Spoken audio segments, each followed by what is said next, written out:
हदीस। रसूल अल्लाह ने फरमाया, जन्नत माँ के कदमों तले है। कहानी। एक नौजवान था। वो अपनी बूढ़ी माँ के साथ रहता था।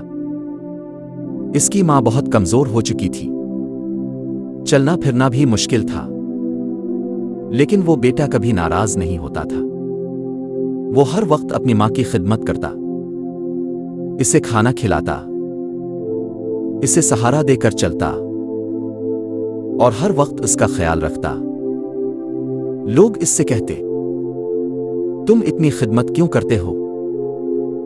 वो मुस्कुरा कर कहता, यही मेरी जन्नत का रास्ता है।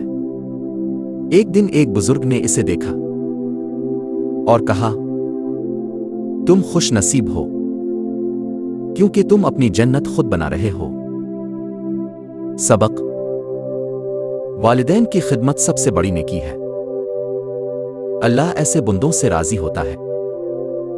जन्नत हासिल करना मुश्किल नहीं कि हम अपने वालिदैन की इज्जत और खिदमत करेंगे, क्योंकि यही वो रास्ता है जो हमें जन्नत तक ले जाता है। अगर वीडियो पसंद आए तो लाइक करें, शेयर करें और चैनल को सब्सक्राइब करना ना भूलें। अल्लाह हमें वालिदैन की खिदमत की तौफीक दे। आमीन।